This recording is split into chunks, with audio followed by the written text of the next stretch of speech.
Not responding to touches. Hindi po matouch po. All parts LCD.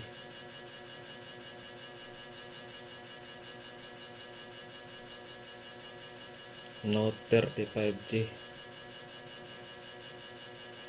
Wala.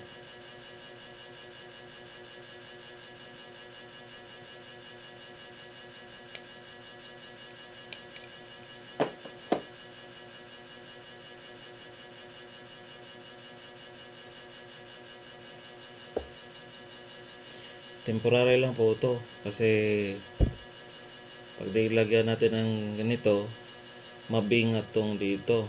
This will be bend if we do not put temporary tape. So much better to put temporary tape so this will not be bend, this very sensitive area. So all parts logo.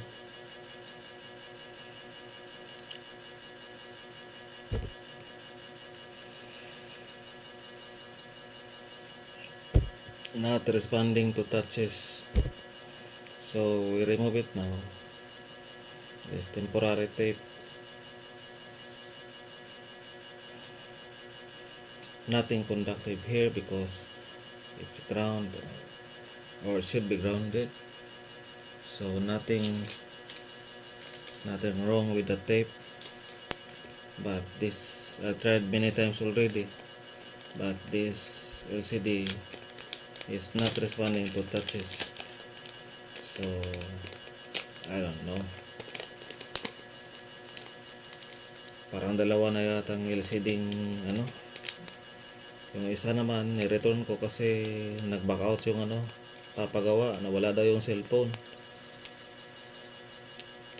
Ito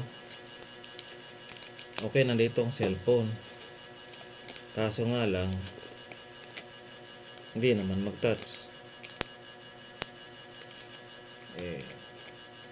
Wala rin.